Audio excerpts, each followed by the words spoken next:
Welcome to the Pleiadian Star Tribe Talk Show. I am so happy to be sharing this space with you and with everyone tuning in. And I'm thrilled you're here to guide us. Today, we're undertaking, well, a truly foundational exploration. We really are.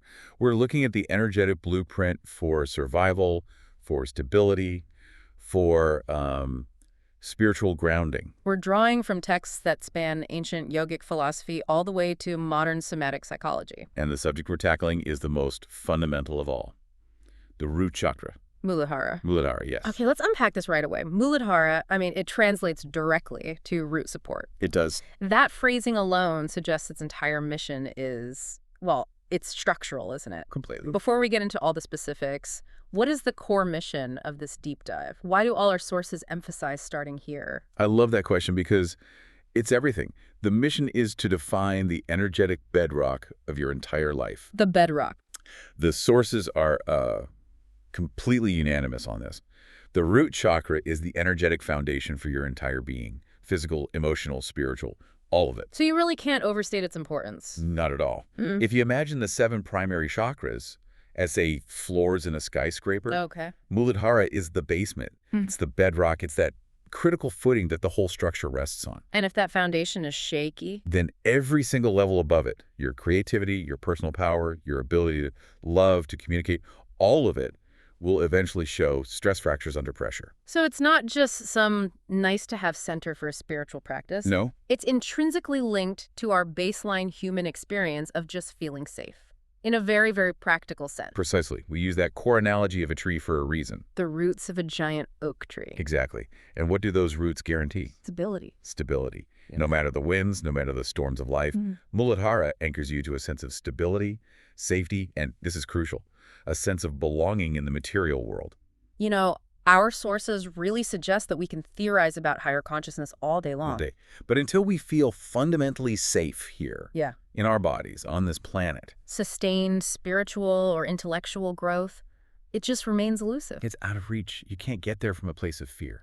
That immediately clarifies the stakes. We all recognize that feeling of instability when those roots are shaky. Absolutely. And the contrast is so immediate, so palpable. Mm. When your root chakra is balanced, the sources describe a state of being. Grounded, secure, fully capable of meeting life's challenges with a calm, focused confidence. So you're not shielded from difficulty. Not at all, but you're not uprooted by it. Okay. You have this core emotional resilience. But when we talk about imbalance, that chronic underlying fear, that anxiety, Yes. that's the state of perpetual disconnection that really keeps so many people from reaching their full potential, isn't it? It is the noise that just drowns out the signal. An imbalanced or lacked root manifests primarily as chronic fear, generalized anxiety, or just a profound feeling of disconnection. Disconnection from what, specifically? From your physical body, from your support system, and maybe most importantly, from the present moment. Because you're always scanning for threats. Always. Yeah. If your roots are perpetually sensing danger or deprivation, the whole system starts to panic. And that panic uses up all the energy. Uses up all the necessary energetic resources that were intended for higher functions, like creativity or joy. So our mission today is to dive deep into how the chakra works, what it governs. And most importantly, how we can bring it back into a rich, supportive harmony. Let's get into the specifics then. We're dealing with location, color, sound, element. For a listener who's new to this, what are the core technical specs of Muladhara? The vitals. The vitals. Where exactly is this energetic hub? Okay, so what's fascinating is how intentional the placement is. The energetic center of Muladhara is situated at the very base of the spine, Okay. specifically the tailbone area, and it extends down into the perineum. So it's the lowest point in that central energy channel. The absolute lowest point. It positions it right where we physically sit and make our primary contact with the earth. It's literally the bridge. It's the bridge between your energetic field Mm-hmm. and the terrestrial plane. And the color associated with this powerful primal energy. That would be a deep, saturated, vibrant red. And this red, it's not just an aesthetic choice. It's deeply symbolic of vitality, strength, raw life force. In the sources, it's linked to the physical realities of survival. Exactly. It's the color of blood. It's the color of the mineral-rich iron oxides you find deep within the earth. So it represents that dense, primal, essential survival energy. That's it. Okay, so the element is earth, which feels, well, a bit obvious. It does. But let's elaborate. What does the earth element specifically contribute to the function of this chakra beyond just grounding? That's a great question. The earth element provides structure. It provides density and tangible nourishment. It's the physical reality principle. It is. It governs the parts of our body that are the hardest. Our bones, our teeth, our muscles. It's the internal scaffolding for life. I see. So in the context of the chakra, it provides that required density and stability. Without that firm, reliable earth aspect, our whole existence would just feel floaty, chaotic. Muladhara forces us to acknowledge our physical reality. It forces us to commit to this physical life. And what about the sound? The specific mantra used to resonate with this center. Yes, the bija mantra is Lam, pronounced Lam. L-A-M. And the use of sound healing is so precise here because low-frequency vibrations resonate directly with these denser, lower energy centers. So when you chant it correctly, it helps physically vibrate the energy at the base of your spine. You're essentially tuning this frequency back into harmony. so the repetition, the deep vibration, it's a physical mechanism for settling the nervous system. A direct physical mechanism. This is where the connection to the physical body becomes so crucial. The sources link Muladhara powerfully to the adrenal glands and the sense of smell. Why those two? The link to the adrenals is probably the most vital functional association. Right. The adrenal glands sit right above the kidneys, and they're responsible for producing our critical stress hormones. Adrenaline and cortisol. Right, which dictate the efficiency of our fight-or-flight response. And since Muladhara governs our instinctual survival, Any perceived threat, whether it's physical, financial, or emotional, immediately activates the center. which then triggers the adrenals. Instantly. Many of our sources discuss this link between an imbalanced root and chronic health issues. Can we talk about the consequences of the adrenals being perpetually active? Yes, when the root chakra is blocked or it's constantly stimulated by this underlying insecurity, the adrenals just never switch off. And that leads to, was it HPA axis dysfunction? Exactly, the constant cycling of cortisol. Neurologically, this keeps the amygdala, the brain's fear, center on high alert 24/7. Wow. And physically, this chronic stress leads to systemic issues. We're talking chronic inflammation, poor quality sleep, impaired digestion, a weakened immune response. So the body is just constantly draining energy. It's constantly draining energy in preparation for a threat that never fully materializes. That explains why instability at the root is so exhausting, physically and mentally. It is. The system is just perpetually in crisis management mode. Okay, so what about the sense of smell? That link is equally profound, you said. It is. Smell is considered our oldest, most primal sense. Evolutionarily, the olfactory bulb has direct, unmediated access to the limbic system, especially the amygdala and the hippocampus, our memory center. So before sight or complex thought, smell was essential for survival. Absolutely essential. Detecting danger, like smoke or a predator, or identifying safe food, it is the sense that is most immediately tied to instinct, to memory. And to grounding us in the present moment. Instantly grounding you, because a scent is happening now. Which makes the sense of smell a kind of fast track to either engaging or calming the root. A direct hotline. Let's move to the visual symbol for a moment. The four-petaled lotus, it seems much simpler than the symbols for the higher chakras. And that simplicity is intentional. It reflects the foundational nature of the center. So what do those four petals represent? They symbolize the four critical aspects of basic human consciousness that Muladhara governs. Okay. Physical existence, the feeling of security, our survival instincts, and the deep practice of grounding ourselves. When those four bases are sound, the energetic foundation is complete. It's solid. I really appreciate the analogy from the sources of Muladhara being the electrical outlet for the entire system. It's the perfect mechanistic analogy, isn't it? It is. If that base connection is faulty, if the outlet is cracked or the wiring is frayed from chronic stress, everything plugged into it is going to suffer. So all the higher chakras, which govern more refined consciousness like creativity, emotional intelligence, intuition. They all draw their power from Muladhara. If your basic survival needs, safety, food, shelter, community, aren't consistently met or even just felt to be secure, Your energy can't possibly flow upwards. it can't. The energy remains fixated on that lower frequency of I need to survive. Yeah. Which starves the higher centers of the energy they need for self-expression or spiritual connection. Exactly. It's an energy traffic jam at the base. That shifts the perspective entirely. It makes the root chakra not just about being safe, but about being the fundamental prerequisite for any genuine spiritual or creative expansion. That's the key. So let's delve deeper into that core energetic function. How does Muladhara govern our instinctual energy and actually shape our physical identity? Well, what's crucial here is that Muladhara demands we acknowledge and integrate our instinctual primal nature. It's not something to be overcome. Not at all. It's where we store our deep connection to the earth and our acceptance of existing in a physical body. When we're fully rooted, we accept our physical identity, our mortality, the biological necessity of having a home, a safe container on this planet. You know, we often hear about the mistake of spiritual bypassing, where people try to skip the hard work of grounding and just rush toward these higher, more intellectualized spiritual It's states. so common Why is an open root chakra so essential for that upward energy flow? because it's physically and energetically necessary. The sources describe Kundalini energy, that coiled life force beginning right at the base of the spine. Right in the root chakra. Right there. So if that center is blocked by fear or trauma, that incredible life force just remains stagnant. It can't rise.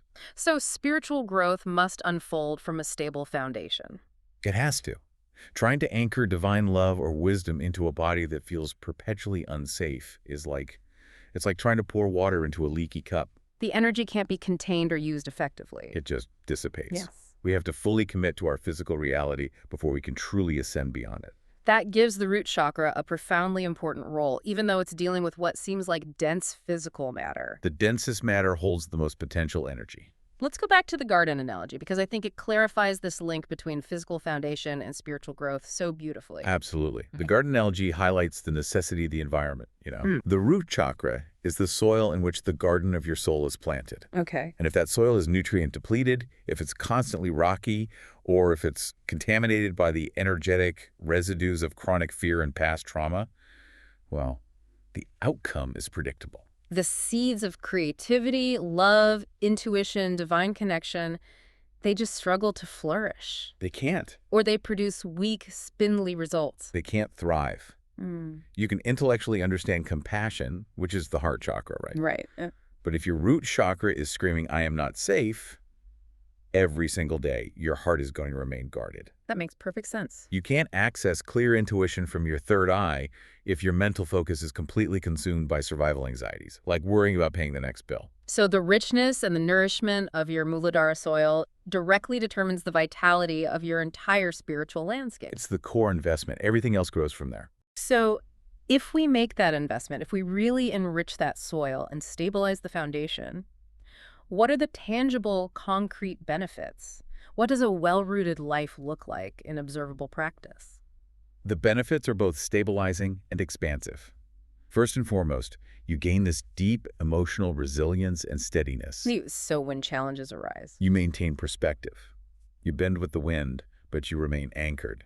This allows for a much quicker recovery and way less dramatic emotional volatility. And what about that deep human need for belonging? How does that change? You develop a powerful sense of belonging, and this is on two levels. Okay. First, belonging in your own body, which is essential for self-acceptance, and second, belonging on Earth. Yeah. That innate feeling that you were meant to be here. It dissolves that sense of alienation. That feeling of always being an outsider looking in, it just melts away. Let's talk about the practical side, instincts and manifesting resources. A balanced root sharpens your self-preservation instincts. And this isn't paranoia. This is healthy discernment. It's knowing when to say no, setting robust boundaries almost naturally, and instinctively trusting your gut feelings about people and situations. And the connection to abundance. A balanced root is essential for the ability to manifest abundance and financial stability. And this isn't magic. Not at all. It's the energetic stability that's required to commit to long-term goals and to attract supportive resources, simply because you are projecting confidence and trust, not scarcity. And finally, that connection to the natural world must deepen quite a bit. Oh, it does. It fosters this natural, deep connection to nature and the cycles of life. A rooted person really feels the earth under their feet. They appreciate simple, tangible pleasures, and they recognize that they're an integrated part of this large, supported natural ecosystem. It's a return to a kind of biological and psychological peace. That's a beautiful way to put it. That sounds like the antidote to the feeling of constant modern chaos. So let's make this even more tangible for our listeners. We need to be able to identify these energies in our daily lives.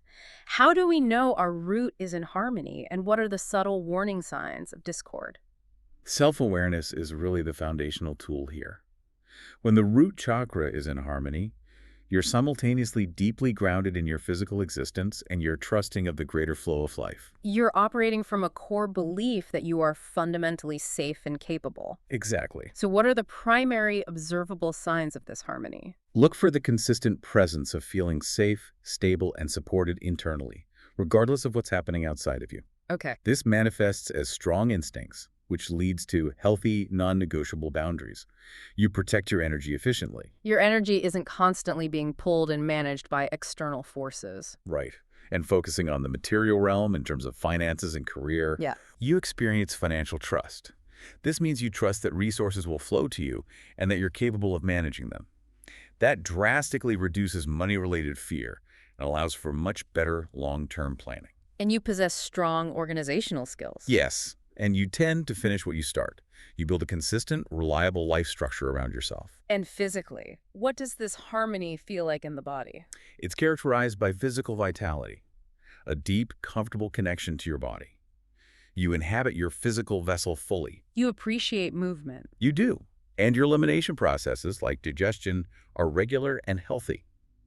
The sources confirm that this deep appreciation for simple, grounded aspects of life, food, shelter, physical comfort, is a hallmark of a healthy Muladhara. The result, as we've established, is being centered, calm, and resilient, no matter the external chaos. Exactly. Now let's turn to the discord. When the root is imbalanced, it can manifest in those dual opposing ways: deficiency or excess. Right. And this requires nuance because the healing protocols are different for each one. Absolutely. Understanding this duality is critical. An imbalance isn't just a lack, it can be a hyperactivity. It can be an overcompensation. So let's start with the underactive root chakra, the deficiency side.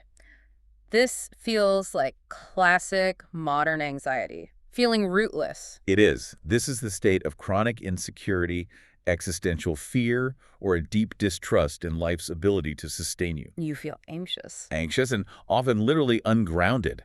Sometimes people describe it as feeling floaty or spaced out. Disconnected from your own body. Profoundly disconnected. Yeah. The sources emphasize that this person feels like the rug could be pulled out from under them at any given moment. So that leads to hypervigilance. Hypervigilance about abstract threats rather than concrete ones. And practically, how does that block the flow of resources? Well, they have immense difficulty manifesting and then maintaining financial stability or consistency. Because there's an underlying belief. There's an underlying, often subconscious belief that they're not worthy of security, or that the world is inherently hostile and scarce. Which links to chronic indecision, lack of focus, procrastination. Yes, because starting anything feels unsafe, and commitment feels way too vulnerable. And physically. Physically, this often presents as chronic fatigue, low stamina, and weakness in the legs, feet, or lower back. It mirrors the energetic disconnection from the ground. Okay. Now for the overactive root chakra, the excess. This is often the more socially acceptable form of imbalance, isn't it? It is. It can be mistaken for high achievement or ambition. That is a very sharp and important distinction to make.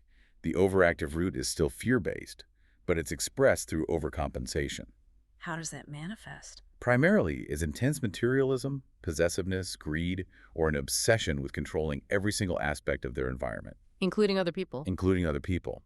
Since they fundamentally distrust life, they attempt to own and hoard resources, be it possessions, money, or power, to construct a false sense of security. And this often translates into interpersonal conflict and aggression. It does. Aggression, a quick temper, or highly territorial behavior. Their boundaries aren't healthy separations. They're rigid walls. Rigid walls designed to keep all perceived threats out.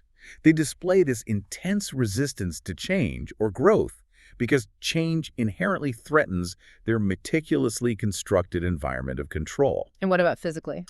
Physically, this can lead to overeating, physical rigidity, or an over-identification with the body through excessive, often competitive, exercise. They're trying to physically solidify themselves against the world. That's it, exactly. So whether a person is constantly struggling to make ends meet, that's deficiency. Mm, or they're hoarding wealth and resisting all change, that's excess. right. Both are fundamentally operating from a place of Muladhara imbalance that's fueled by fear. Precisely. One is trying to escape the earth element, that's deficiency, and the other is trying to grasp and choke the earth element until it submits to their will. Both states are exhausting and unstable. Deeply unstable. And finally, let's go deep into the physiological connection. We mentioned chronic stress, but let's detail the common physical symptoms we might experience when our root is significantly blocked. Why are these specific body parts affected? Imbalances in Muladhara target the parts of the body that are responsible for structure, support, and elimination. The earth element in action. Exactly. So we see issues affecting the skeletal system, bones and teeth, the large intestine or colon, the legs and the feet. Let's start with elimination issues. Why the colon? Well, the colon is our final elimination system. Energetically, the ability to release physical waste smoothly mirrors our ability to release emotional fear, trauma, and past instability. So chronic constipation. Is often viewed as energetically holding on to what should be eliminated. It's a fear-driven unwillingness to let go of the past or to trust the flow of the future. And what about chronic lower back pain and nerve issues like sciatica? The lower back and the pelvis are our core physical foundation. When we feel unsupported, the muscles around the pelvis and lower spine tense up chronically. To try and physically create the stability we lack emotionally. Yes.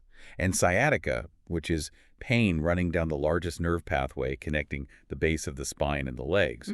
It symbolizes a blockage in the flow of grounding energy down into the earth. The body is literally communicating its lack of safety through structural pain. That recognition alone is such a powerful start to healing. It is.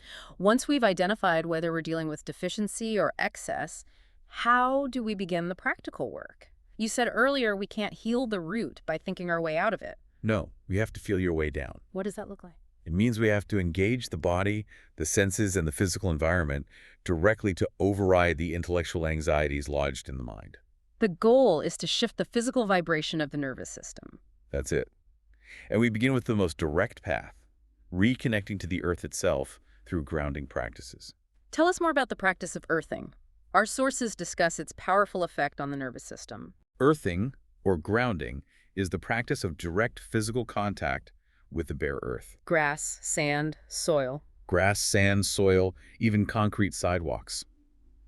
The scientific principle is that the earth maintains a negative electrical potential. Okay. Our bodies, constantly exposed to electronic fields, often build up static or positive charge, which leads to nervous system agitation. So direct contact allows the body to discharge that excess energy. It allows you to discharge that nervous energy and harmonize with the Earth's stable electromagnetic field. It's an immediate physiological signal to the brain. I am supported by a massive, stable field. And for visualization, for when you can't get outside. When you can't, visualization is key. You sit or lie down and focus intensely on your tailbone area. And you imagine these thick, fibrous, sturdy roots extending directly from your spine and the soles of your feet. And these aren't tenuous roots. No, they're like the roots of an ancient redwood, drilling deep through layers of soil, rock, and mineral until they connect directly with the warm, stable core of the earth. You feel them anchor you. You feel them anchoring you, drawing up pure energy, stability, and this dark, nourishing strength. And simple mindfulness techniques can enhance this. Absolutely. Mindfulness at the root means anchoring yourself in the present, physical reality. Okay. Focus intensely on body sensations that affirm your groundedness, the weight of your feet pressing against the floor, The sensation of gravity holding you in your seat. the deep rhythmic movement of your belly as you breathe, the consistent drumbeat of your heart. These are physical proofs that you are here, present, and safe. They're undeniable proof. Movement is also so critical for moving stagnant energy out of the hips and legs. What specific yoga poses should a listener focus on to engage Muladhara? Root chakra work requires poses that build stability and strength in the lower body. We're reinforcing the physical structures that support us. We're sending a clear somatic message to the body. A message that says you can stand strong. So which poses provide that fundamental strength? Mountain pose, Tadasana, is the foundation. It sounds passive, I know. But when you perform it with intention, engaging the entire leg, rooting through all four corners of the feet, aligning the spine, It is a profound grounding practice. And then we move to the stability builders. Warrior First and Warrior Two. Virabhadrasana. These poses require immense leg strength and core activation. They build muscular stability and proprioception, forcing you into present, embodied awareness. And for releasing that stored fear and trauma, which often resides in the hips. For that, we need deep openers. Garland pose, Malasana, a deep squat, is excellent for releasing tightness in the hips and stimulating the pelvic floor, the physical seat of the root chakra. And bridge pose. Bridge pose, Setu Bantasan, performed with focus, stimulates the base of the spine and relieves tension in the lower back, which helps the flow of energy up that central channel. The mental shift during these movements is non-negotiable, isn't it? It is. Every posture is a commitment that I am safe and I am supported by my own structure. Let's transition to sound and vibration. That mantra, Lam Hao, should a listener practically incorporate this for maximum effect? Chanting Lam is a precise tool for harmonic balancing. You find a comfortable, supported position. Sitting with a straight spine. Ideally, yes, cross-legged or with feet flat and grounded.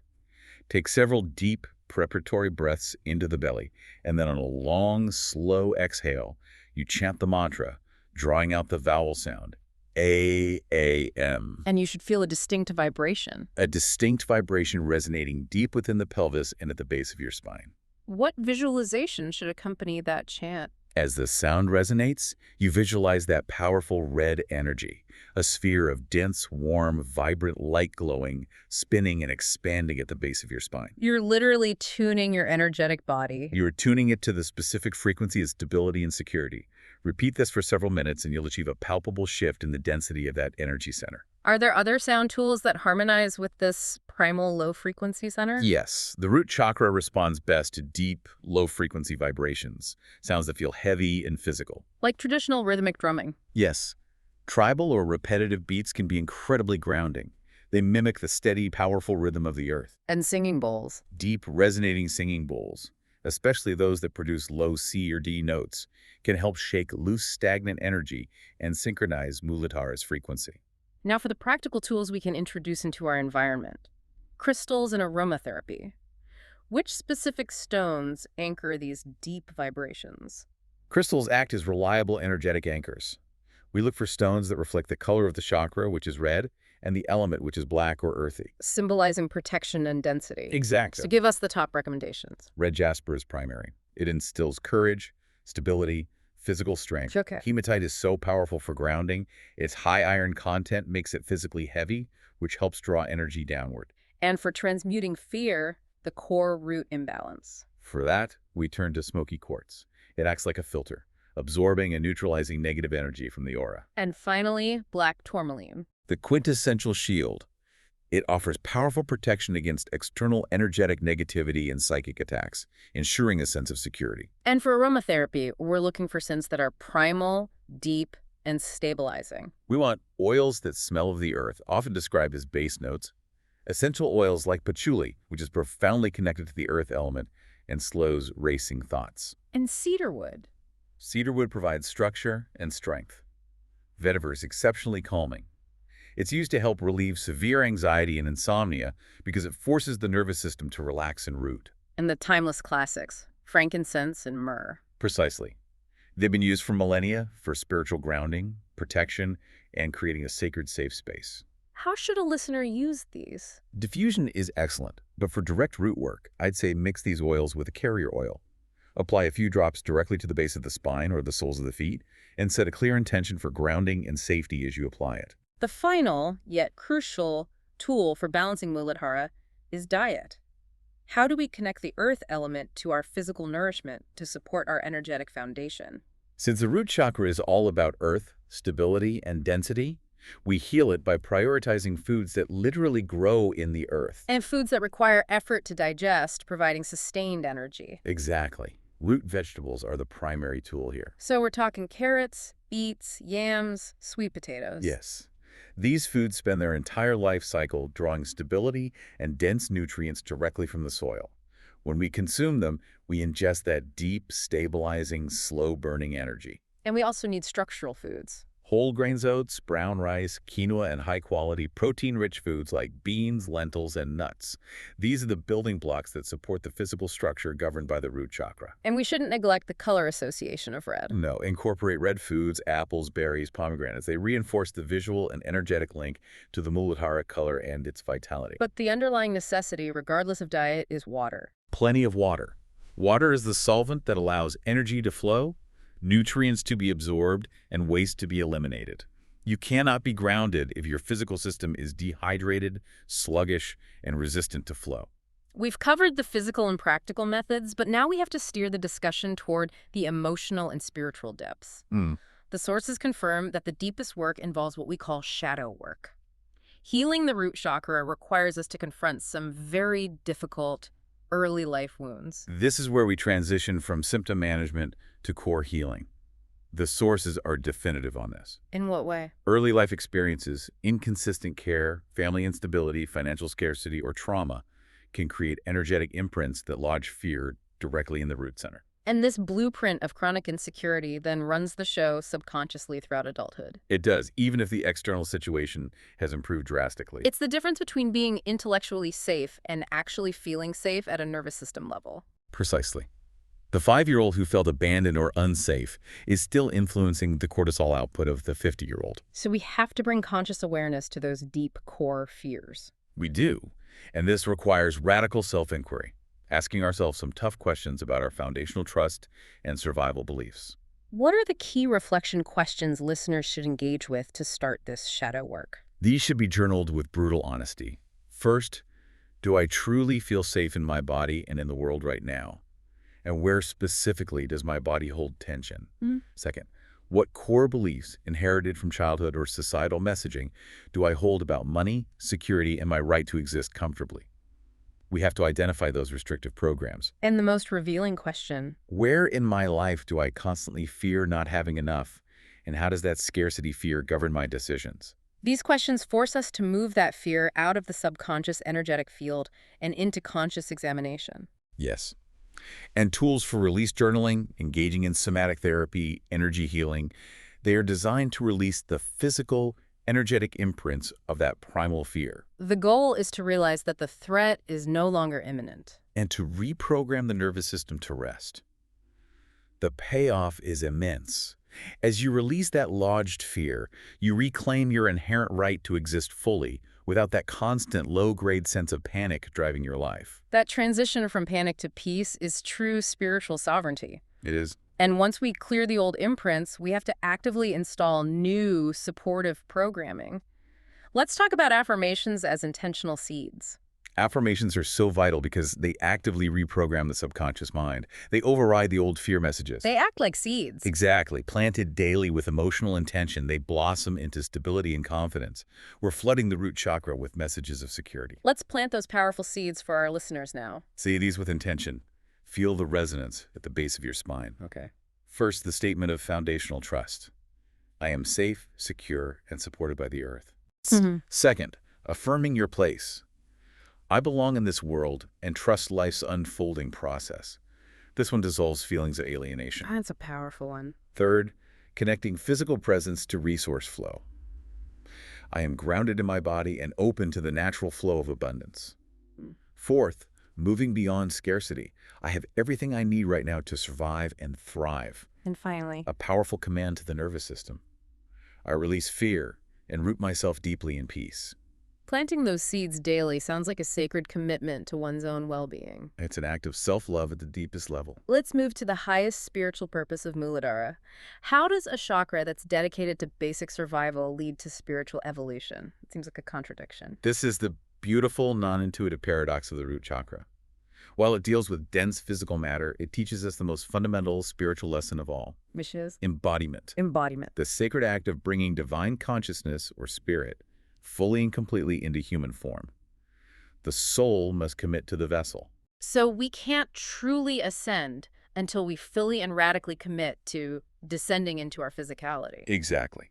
Before the light of enlightenment can rise fully to the crown chakra, the soul must learn to live safely, happily, and without resistance in the physical body. If you're constantly trying to escape your physical vessel. Through distraction, intellectualism, or dissociation, the spiritual light you channel has no stable container.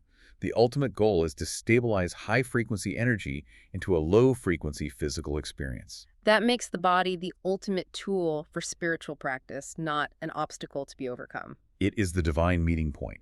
The root chakra is quite literally where heaven meets earth. Wow. It's the energy center where divine energy is stabilized, grounded, and rooted into the rich soil of human experience. It's where spirit is transformed into tangible action, love, and physical manifestation. So what does true mastery of the root chakra look like in the grand scheme of spiritual evolution? When you master Muladhara, you achieve a deep and unshakable inner stability. You cease to fear the material world. You stop seeing your physical existence as somehow inferior or limiting. Instead, you recognize the material world, your body, your home, the earth, as sacred ground, a perfect mirror of your inner universe. This brings everything into perfect, sustainable balance. Total sustainable balance. You walk with spirit anchored securely in matter and love rooted deeply in life. You are simultaneously connected to the infinite cosmos. And the solid earth beneath your feet. The foundation becomes so strong that the expansion is limitless, yet always stable. This isn't just survival, this is thriving at every single level of existence. This has been such an incredible, expansive journey into the very foundation of our energetic selves. It truly is the journey of coming home. It is. Healing the root chakra is the deepest journey of coming home to your physical body, to the earth that sustains you, and most importantly, to the secure knowledge of your own inherent value and existence. It's the permission slip to fully, completely, and safely inhabit your life. It really is. And what powerful final wisdom to synthesize all the knowledge we've gathered today. Remember this wisdom as you integrate this deep dive. When your foundation is stable, you are inherently rooted, which gives you the safety required to rise. And when you are grounded? Your spirit can soar without ever losing its balance. The journey always starts with your feet. So, as you move through the rest of your day, we encourage you to just pause for a moment. Try one small thing. Breathe deeply, feeling the air, fill your belly, feel your feet connected to the ground beneath you. Give yourself permission to trust that you are safe. Yes. You are supported by the same earth that holds the mountains and nurtures the forests. You belong here now and always. Go forth rooted and walk forth in peace. Thank you so much for guiding us through this essential deep dive today, and thank you, dear listener, for sharing your energy and your time with us. We encourage you to explore these concepts, journal on those reflection questions, and begin to feel the powerful, stabilizing support of the earth element in your own life. Until next time, stay grounded and shine brightly. Farewell, and may your roots grow deep.